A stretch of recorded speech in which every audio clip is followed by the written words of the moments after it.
Hello guys, how are you doing? So आज हम देखने वाले एक और काफ़ी ज़्यादा शानदार सीरीज़ जिसके अंदर हमें दिखाया जाता है कि आखिर कैसे एक काफ़ी ज़्यादा बिग टेक कंपनी का सीईओ अपनी वाइफ को चीट करता है और यहाँ पर सभी के सामने ऐसा प्रेटेंड करता है कि वो बहुत ही ज़्यादा लॉयल है अपनी वाइफ के प्रति।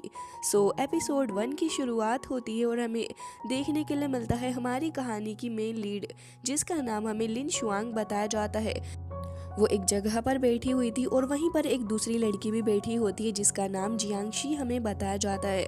अब ये दोनों ही यहाँ पर बैठी हुई होती हैं, तभी लिन उसको कहती है कि तो क्या तुम मुझे बताओगी कि आखिर तुम्हारे और मेरे हस्बैंड के बीच में क्या चल रहा है? तभी वो कहने लग जाती है तो इसका मतलब तुम्हें पता चल ही गया, तो तुम क्या चाहती हो कि मैं मिंग के साथ सब कुछ खत्म कर दूं? तभी यहाँ पर लिन उससे कहती है कि ऑफ कोर्स मुझे पता है कि तुम उसके साथ में कुछ भी खत्म नहीं करोगी एंड ये तुम्हारे खुद के कुछ रीजंस भी हो सकते हैं, लेकिन तुम्हें मुझे सब कुछ सच सच बताना होगा और अगर तुमने ऐसा ना किया उसमें बैठी हुई उन लड़कियों को तो तुम देख ही सकती हो। जहाँ पर हमें देखने के लिए मिलता है कि हाँ, दो लड़कियां और बैठी हुई थी जिसमें से एक ने अपनी ड्रिंक दूसरी के ऊपर फेंक कर मार दी थी। लिन के हाथ में भी उसकी ड्रिंक होती है जिसको वो आराम से देखने लगी होती है और तभी ये देखकर जियांगशी डर जाती है, लेकिन तभी वो उसे कहती है कि डरो मत, मैं बाकी लोगों की तरह नहीं हूँ, मैं बस तुमसे एक चीज़ चाहती हूँ और तुम ये याद रखना कि मैं तुम्हारे साथ ही हूँ। जिसके बाद ये सीन कट हो जाता है और हमें दिखाया जाता है पास्ट का सीन, जहाँ पर हमें देखने के लिए मिलता है कि लिन शुआंग अपने घर में थी और वो काफ़ी अच्छे से यहाँ पर सफाई वगैरह कर रही होती है। उसे देखकर साफ नज़र आ रहा था कि वो अपनी मैरिड लाइफ के अंदर बहुत ज़्यादा खुश है। जिसके बाद वो हॉस्पिटल चली जाती है अपनी एक फ्रेंड से मिलने के लिए। उसकी फ्रेंड उससे मिलकर बहुत ही ज़्यादा खुश थी और वहाँ पर कुछ और लड़कियाँ भी इकट्ठी हुई भी होती हैं। तभी ये सारी की सारी यहाँ पर बातचीत वगैरह करने लगी थी। तभी हमें दिखाया जाता है कि यहाँ अपनी फ्रेंड के न्यू बॉर्न बेबी को लेकर देखने लग जाती है। तो तभी यहाँ पर उसकी फ्रेंड कहने लगी थी कि मानना पड़ेगा तुम अभी तक नहीं बदली हो, बिल्कुल पहले की तरह ही हो। तभी इसकी कुछ और फ्रेंड्स भी कहने लग जाती हैं कि लिंग शुआन, तुमने यहाँ पर कितनी ज़्यादा पढ़ाई की है, तुमसे ज़्यादा बड़ा तो कोई टॉपर भी नहीं था, तुम हमेशा ही बहुत ही ज़्यादा अच्छी रही हो हर एक चीज़ में। लेकिन मुझे ये देखकर हैरानी होती है कि आखिर कैसे आज शादी के बाद सब कुछ बदल चुका है और तुम पूरी तरीके से अपनी फैमिली के लिए डेडिकेटेड हो। जबकि ये सीन कट हो जाता है और दूसरी तरफ हमें दिखाया जाता है वेई मिंग, जो कि अपनी एक काफ़ी ज़्यादा बड़ी टेक कंपनी को चलाता है। इवन यहाँ पर उसकी काफ़ी बड़ी डील चल रही थी कुछ क्लाइंट्स के साथ में। तो हमें दिखाया जाता है कि वो क्लाइंट को काफ़ी प्यार से अप्रोच कर रहा होता है। तभी क्लाइंट भी उससे बातचीत करने लगा था और कह रहा होता है कि वैसे मैंने यहाँ पर इस डील के बारे में कुछ तो सोचा हुआ है। जबकि हमें दूसरी तरफ दिखाया जाता है कि यहाँ पर इसकी फ्रेंड्स इससे बातचीत करने लगी होती हैं कि बाकी सब कुछ कैसा चल रहा है तुम्हारे हस्बैंड के साथ में। तो लिन कहती है कि ऑफ कोर्स सब कुछ सही है। जिसके बाद ये लोग उसकी डॉटर यानी कि गुओ गुओ के बारे में पूछने लग जाती हैं। तो लिन बताती है कि हाँ, वो भी एकदम ही ठीक है और सब कुछ हमारे बीच बहुत ही ज़्यादा अच्छा है। अब ये फ्रेंड्स तो यहाँ से चली जाती हैं, लेकिन हमें दिखाया जाता है कि लिन अभी भी यहाँ अपनी फ्रेंड के पास रुकी हुई थी जिसको न्यू बॉर्न बेबी हुआ था। तभी वो उससे कहने लग जाती है, मैं तुम्हें सिर्फ एक ही बात कहना चाहूँगी कि तुम्हारा हस्बैंड एक काफ़ी ज़्यादा रिच एंड हैंडसम पर्सन है। ऐसे लोगों के पीछे अक्सर लड़कियाँ पड़ी रहती हैं, तो फिर तुम्हें अपने हस्बैंड के बारे में थोड़ा ख्याल रखना चाहिए। ये सुनकर लिन अभी थोड़ी सी हेजिटेट करने लग जाती है, क्योंकि उसे तो अपने हस्बैंड के ऊपर पूरा भरोसा था कि वो कभी उसके खिलाफ कुछ कर ही नहीं सकता। जिसके साथ ही वो ये कहती है कि अच्छा ऐसी बात है क्या। वेल तभी उसे उसकी मदर का कॉल आ जाता है, तो फिर वो यहाँ अपनी मदर के पास आ जाती है और हमें दिखाया जाता है कि उसकी मदर काफ़ी ज़्यादा परेशान थी और कह रही होती है कि देखो लिन शुआंग, हमारे साथ में क्या हो चुका है। तभी वो पूछती है कि मदर क्या हुआ है, आखिर आप इतनी ज़्यादा परेशान क्यों हैं। तो उसकी मदर बताने लग जाती है कि इस पर्सन ने हमारी सारी सेविंग्स ले ली और हमसे कहा कि हमें सेफ अमाउंट में वापस रिटर्न भी करवा देगा। तो फिर हमने इसके ऊपर भरोसा करके अपनी सारी सेविंग्स लगा दी हैं, लेकिन अभी हमें हमारी सेविंग्स वापस नहीं दे रहा है और कह रहा है कि इसमें हमारा नुकसान हुआ है। ये सुनकर यहाँ पर लिन शुआन को काफ़ी ज़्यादा गुस्सा आता है और वो तुरंत ही उस पर्सन से बात करने लगी होती है। जिसके बाद यहाँ पर कुछ ही देर बाद उससे बात वगैरह करके अपने पेरेंट्स से कहती है कि आप बिल्कुल भी परेशान ना हो, जब तक मैं यहाँ पर हूँ कुछ भी गलत नहीं होगा। साथ ही ये लोग कह रहे हैं कि ये हमारे पैसे वापस कर देंगे। जिसके बाद हमें देखने के लिए मिलता है कि यहाँ पर उसे याद आता है कि उसे अपनी बेटी को भी यहाँ पर स्कूल से पिकअप करने के लिए जाना है, जबकि दूसरी तरफ उसकी बेटी को देखते हैं जिसको यहाँ पर एक बच्चा काफ़ी ज़्यादा बुली कर रहा होता है और कहता है कि तुम्हारे पास ना तो कोई नैनी है, ना ही कोई कार है और तुम यहाँ पर ढंग से चीज़ों को नहीं कर पाती हो, तुम तो बहुत ही ज़्यादा गरीब हो। यहाँ पर उसको काफ़ी ज़्यादा अजीब से ताने वगैरह वो बच्चा मार रहा होता है। इवन ये भी कहता है कि तुम्हारा तो बर्थडे भी मुझसे बाद में है। जिसके बाद यहाँ पर गुओ रोने लग जाती है, जबकि तभी हमें दिखाया जाता है कि यहाँ पर लिन भी आ चुकी थी और अपनी बेटी से कहती है कि बेटा तुम्हें परेशान होने की ज़रूरत नहीं। तभी यहाँ पर इस बच्चे की मदर से कहती है कि क्या आपको ऐसा करते हुए बिल्कुल भी शर्म नहीं आती? हालांकि मेरी बेटी काफ़ी सेंसिटिव है, लेकिन क्या आपको नहीं लगता कि आप अपनी हद को पार कर रही हो? अगर तुम्हारे पास कुछ पैसे हैं भी तो इसका मतलब ये नहीं है कि तुम यहाँ पर दूसरों को नीचा दिखाओ। एंड पैसा होने का मतलब भी ये नहीं होता है कि हमेशा ही दूसरे पर्सन को नीचा दिखाया जाए। जिसके साथ ही यहाँ पर वो उस लेडी को अच्छा खासा सबक सिखा चुकी थी, जबकि दूसरी तरफ दिखाया जाता है कि वेई मिंग अभी भी अपने उसी क्लाइंट के साथ बैठा हुआ होता है जो कि उससे कह रहा था कि तुम्हें पता है कि ये डील मैं तुम्हें क्यों दे रहा हूँ? क्योंकि मुझे तुम्हारी ओवरऑल लाइफ बहुत ज़्यादा पसंद है। जब भी मैं तुम्हें सोशल मीडिया पर देखता हूँ तुम्हारी वाइफ और तुम्हारी बेटी के साथ मुझे काफ़ी खुशी होती है, क्योंकि ना तुम सिर्फ बिजनेस में अच्छे हो बल्कि तुम अपनी फैमिली की भी सारी चीज़ों को बहुत अच्छे से मेंटेन कर रहे हो। तभी दिखाया जाता है कि मिंग को यहाँ लिन का कॉल आ जाता है, तो फिर वो उसे कहने लगा था कि प्लीज़ आज मुझे माफ़ कर दो, मेरी एक काफ़ी इंपॉर्टेंट मीटिंग है। डार्लिंग मुझे माफ़ कर देना, लेकिन आज मैं घर से काफ़ी ज़्यादा लेट से आऊँगा और रही बात खाने की तो वो तो मैं तुम्हारे लिए ऑर्डर कर ही दूंगा।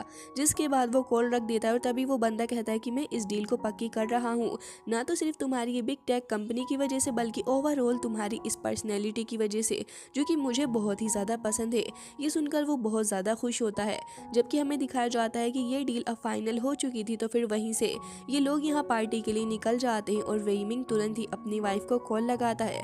वो कहता है कि देखो आज मैंने वही सूट पहना है जो कि तुमने मेरे लिए चूज़ किया था, चलो बताओ आखिर में इसमें कितना हैंडसम लग रहा हूँ। और वो उसे थोड़ी बहुत और बातचीत भी करने लग जाता है। लिन उसको बताती है कि हाँ सब कुछ अच्छा ही है, थोड़ा जल्दी आ जाना। जिसके बाद यहाँ पर ये लोग कॉल रख देते हैं और हमें दिखाया जाता है कि अब लिन यहाँ पर अपनी बेटी को सुला देती है, साथ ही वो यहाँ पर खाना वगैरह रख रही होती है उठाकर। तभी यहाँ पर उसको एक पोस्ट दिखता है जिसके अंदर उसे अपने हस्बैंड के अराउंड ढेर सारी लड़कियां देखने के लिए मिलती हैं। ये देखकर तो वो थोड़ी जेलिस होती है, साथ ही वापस से उसे अपनी फ्रेंड की वही बात याद आने लगी थी कि तुम्हारा हस्बैंड रिच है और साथ ही हैंडसम भी, तो तुम्हें इसका थोड़ा ध्यान रखना चाहिए। जबकि अगले दिन हमें देखने के लिए मिलता है कि यहाँ पर मिंग फिर से ऑफिस जाने की तैयारी कर रहा होता है। तभी यहाँ पर लिन उससे पूछने लग जाती है कि रात तुम कितने बजे घर वापस आए थे? तभी वो कहता है कि मुझे रात 2 बज गए थे। तो फिर ये सुनकर वो कहती है कि अच्छा ये बात है, वेल बाकी सब कुछ कैसा रहा? तभी वो कहता है कि हाँ सब कुछ अच्छा ही था, खैर तुम बताओ सब कुछ ठीक है ना? तो वो कहने लग जाती है कि हाँ सब कुछ ठीक ही है, लेकिन क्या तुम्हें गुओ के बारे में पता है? आजकल उसे हॉकी में काफ़ी ज़्यादा इंटरेस्ट आ रहा है, तो फिर मैं ये सोच रही थी कि क्यों ना उसे एक अच्छी एकेडमी में भेज दिया जाए, जिससे कि आगे चल के उसका इंटरेस्ट एक काफ़ी अच्छे टैलेंट के रूप में निखर कर सामने आएगा। ये सुनकर वो कहता है कि अगर ऐसी ही बात है और अगर तुमने पहले ही सब कुछ सोच लिया है तो फिर मुझे लगता है कि तुम्हें यहाँ पर उसे भेज ही देना चाहिए। फिर ये दोनों ब्रेकफास्ट करने लगे थे, जिसके बाद लिन उससे थोड़े बहुत और सवाल पूछने लग जाती है और कह रही थी कि ज़रा मुझे एक बात बताओ कि आखिर तुम यहाँ पर सीक्रेटली कुछ पैसों को डिपॉजिट कर रहे हो क्या? तभी वो कहने लग जाता है कि ऐसा तो कुछ भी नहीं है, और भला मैं ऐसे कैसे कर सकता हूँ कि तुम्हें बिना बताए कुछ भी करूँ? हाँ असल में मुझे यहाँ पर कुछ बोनस मिला था मेरे फ्रेंड की तरफ से, तो मैंने उसे डिपॉजिट में डाल दिया, और असल में बात ऐसी है कि मैं तुम्हें बताना भी भूल गया था। जिसके बाद वो यहाँ बहाने मारने लग जाता और फिर ब्रेकफास्ट करके वहाँ से चला गया था। तभी हमें देखने के लिए मिलता है कि वो तो वहाँ से चला जाता है, लेकिन लिन वापस से अपने घर के कामों में लग चुकी थी और तभी वो यहाँ पर कुछ कपड़े धोने के लिए लेकर जा रही होती है। वो अपने हस्बैंड के कपड़ों को जैसे ही वॉशिंग मशीन के अंदर डालने वाली थी, तो फिर उसे अगेन यहाँ पर एक नेल मिल जाता है। अब इस नेल को देखने के बाद उसे वापस से उसकी फ्रेंड की बात याद आती है कि तुम्हारा हस्बैंड हो सकता है कि कहीं ना कहीं उल्टी लाइन पर निकल चुका हो। जबकि दूसरी तरफ हमें दिखाई जाती है ऑफिस का सीन, जहाँ पर जिंगशी जो थी वो यहाँ बॉस के ऑफिस के अंदर जा रही होती है। तभी यहाँ पर वेई वेई आ जाती है, जो कि यहाँ वेई मिंग की सिस्टर है। तभी वो उससे कहती है कि जिंगशी एक काम करो ज़रा, तुम मेरे साथ चलोगी। और वो कहती है कि लाओ ये फ़ाइल मैं दे दूँगी। लेकिन तभी वो यहाँ बहाने मारने लग जाती है और कह रही थी कि नहीं, मुझे कुछ इंपॉर्टेंट काम भी है तो फिर मैं ही चली जाती हूँ फ़ाइल देने के लिए। और वो वहाँ से चली जाती है वेई मिंग के पास। जबकि यहाँ पर वेई वेई जो थी वो समझ जाती है कि इन दोनों के बीच में कुछ ना कुछ तो चल रहा है, क्योंकि वो हमेशा ही ऑफिस में रहकर काम करती है, तो फिर उसे इस जगह की सिचुएशन के बारे में कुछ कुछ तो अंदाज़ा रहता ही है कि आखिर यहाँ चल क्या रहा है। जिसके बाद हमें देखने के लिए मिलता है कि यहाँ पर अब ये ऑफिस के अंदर आ जाती है और हमें दिखाया जाता है कि दोनों ही आपस में बातें करने लगे थे। पहले तो यहाँ पर मिंग प्रेटेंड कर रहा होता है कि वो उससे कुछ इंपॉर्टेंट बात कर रहा है, तभी यहाँ पर जिंगशी भी उसके काफ़ी क्लोज आ जाती है और यहाँ पर वेई मिंग उसको एक फाइल उठाकर देता है और उसको ओपन करके कहता है कि ब्रेसलेट स्पेशली मैंने तुम्हारे लिए ही चूज़ की है। मैं ये ब्रेसलेट उसने छिपा के रख रखा था और फिर कहता है कि जाओ इसे ले जाओ। लेकिन तभी यहाँ पर जियांगशी उससे कहती है कि मैं किसी और चीज़ के बारे में एक्सपेक्ट कर रही थी। तो वो उससे कहता है कि हाँ मुझे पता है कि तुम्हें प्रमोशन चाहिए, तुम उसके बारे में फिक्र मत करो, मैं तुम्हारे लिए ये भी करूँगा ज़रूर से ही। तो जिंगशी कहती है कि तो फिर तुम मेरे लिए और क्या क्या कर सकते हो। तो वो उसे फ्लर्टिशियस वे में कहता है कि सब कुछ जो तुम कहो। जिसके बाद यहाँ पर जिंगशी वो फाइल लेकर चली जाती है, जबकि हमें दिखाया जाता है कि अब लिन के दिल में एक काफ़ी बड़ा सा शक आ चुका होता है कि उसके हस्बैंड की पॉकेट के अंदर से आखिर ये नेल कर क्या रहा है। जिसके बाद वो नेल एक्सटेंशन शॉप पे जाती है और वहाँ जाकर पता करने लगी थी। तो वो वहाँ की जो बंदी होती है वो उससे कह रही थी कि मैम को भी करवाना है, लेकिन तभी वो कहती है कि नहीं मुझे तो नहीं करवाना। जिसके बाद वो काफ़ी ज़्यादा शॉक्ड में आ चुकी थी। जबकि हमें दिखाया जाता है कि वहाँ से गुजरते हुए वो डिस्कवर करती है कि उसका हस्बैंड यहाँ पर एक लेडी के साथ बैठा हुआ है ऑफिस के साइड वाले डिपार्टमेंट पे। तो वो वहीं पर आ जाती है। तो उसका हस्बैंड उसे देखकर कहता है कि अरे तुम यहाँ पर क्या कर रही हो। साथ ही वो कहती है कि कुछ भी तो नहीं, मैं यहाँ पर गो के लिए केक लेने के लिए आई थी, क्योंकि वो यहाँ पर कह रही थी कि उसको केक खाने का काफ़ी ज़्यादा मन कर रहा है। तो ये सुनकर वो कहता है कि अच्छा ऐसी बात है। वो उसे बताने लग जाता है कि ये हमारे ऑफिस के अंदर ही काम करती है और काफ़ी ज़्यादा इंपॉर्टेंट काम इनका रहता है, तो हम लोग बस वही कुछ डिस्कस कर रहे थे। लिन का सारा ध्यान इस लेडी के नेल के ऊपर होता है जो कि मैच नहीं कर रहा था, तो फिर फिलहाल के लिए वो थोड़ी सेटिस्फाइड हो जाती है। जबकि हमें दिखाया जाता है कि वेई वेई भी वहाँ आ चुकी थी। वो उससे पूछती है कि आप यहाँ क्या कर रही हो। तो वो उसे सारी ही बात बता देती है। तो फिर वेई वेई कह रही थी कि तुम्हें पता है इस जगह पर काफ़ी अच्छी कॉफ़ी मिलती है, चलो मैं तुम्हें टेस्ट करवाती हूँ। जिसके अगले ही पल हमें देखने के लिए मिलता है कि लिन काफ़ी चालाकी के साथ ढेर सारी कॉफ़ी लेकर आ जाती है ऑफिस के अंदर और वो यहाँ पर सारे ही लोगों को कॉफ़ी देने लग जाती है। सभी लोग उसके इस नेचर को देखकर काफ़ी खुश थे कि कितनी ज़्यादा अच्छी लेडी है। लेकिन लिन जिस भी लड़की को यहाँ पर कॉफ़ी दे रही थी वो उसके नेल को ज़रूर से चेक कर रही थी कि आखिर इस लेडी का नेल उस नेल से मैच कर रहा है या नहीं जो कि यहाँ पर उसके पास है। तभी हमें दिखाया जाता है कि वो सभी लोगों को अपनी कॉफ़ी दे चुकी होती है, लेकिन अफसोस जियांगशी यहाँ पर मौजूद नहीं थी। तभी हमें दिखाया जाता है कि अब वो उसकी डेस्क पर आती है, लेकिन जियांगशी का सिर्फ आईडी कार्ड ही वहाँ पर पड़ा हुआ था। तो वो आईडी कार्ड को देखकर अब वहाँ से जाने लगी होती है। जबकि मिंग को देखते हैं जो कि उससे कह रहा होता है कि तुम थक चुकी होगी, चलो अब मेरे साथ चलो। और हमें दिखाया जाता है कि लिन अब घर वापस आ चुकी होती है। जिसके बाद हमें देखने के लिए मिलता है कि हाँ वो काफ़ी ज़्यादा थक चुकी होती है, क्योंकि उसे वो पर्सन मिल ही नहीं रहा जिसका ये नेल है। जिसके बाद वो वापस से उसी फोटो को देखने लग जाती है और फिर कहती है कि यहाँ पर मेरे हस्बैंड ने लास्ट नाइट यहाँ ऑफिस के अंदर पार्टी रखी हुई थी। तो फिर वो यहाँ उसी होटल के अंदर चली जाती है और वहाँ के स्टाफ से जाकर पूछने लगी थी कि कल हस्बैंड ने जो रूम हम दोनों के लिए बुक करवाया था मुझे उसकी टाइम थोड़ी और बढ़वानी है। जिसके बाद यहाँ पर स्टाफ कहने लग जाती है कि अच्छा ऐसी बात है, तो फिर ठीक है मैं ज़रा चेक कर लेती हूँ। जिसके बाद वो स्टाफ चेक करने लगी थी और कह रही थी कि हाँ रूम तो बुक है 2 लोगों के लिए। ये सुनकर तो यहाँ पर लिन के ऊपर अचानक से बिजली गिर पड़ी थी और उसे याद आता है कि कैसे उसका हस्बैंड आज उसे चीट कर रहा है। जबकि जब वो पहले मिले थे एक दूसरे से तो फिर दोनों के बीच में बहुत ज़्यादा प्यार था और उसके हस्बैंड ने उससे वादा किया था कि वो हमेशा इसको प्रोटेक्ट करेगा और उसका साथ भी देगा। जिसके बाद वो पूरे तरीके से डिप्रेस हो चुकी होती है और रात के वक्त जब वो बेड पर लेटी हुई थी तो फिर उसका हस्बैंड भी वहाँ आ जाता है। जिसके बाद वो यहाँ वहाँ थोड़ा बहुत कुछ काम वाम करने लगा था, जबकि वो उसके फ़ोन को चेक करने लगी होती है। तभी उसका हस्बैंड वहाँ आ जाता और उससे फ़ोन लेकर कहने लगा था कि क्या हुआ। साथ ही उसे एक बंदे का कॉल भी आता है तो वो उससे बात करने लगा होता है। लेकिन तभी हमें दिखाया जाता है कि अब वो उसके कपड़ों में स्मेल करने लगी थी और कह रही होती है कि मिंग कपड़ों में से एक फीमेल परफ्यूम की स्मेल क्यों आ रही है। तभी वो बहाना बनाने लग जाता और कह रहा था कि वो आज हम लोग हॉट पॉट खाने के लिए गए थे ना ऑफिस के बाद, तो यहाँ मेरे कपड़ों में से काफ़ी ज़्यादा स्मेल आ रही। वहीं ऑफिस की एक लड़की ने मुझे यहाँ परफ्यूम दे दिया था, ऐसी कोई भी बात नहीं है।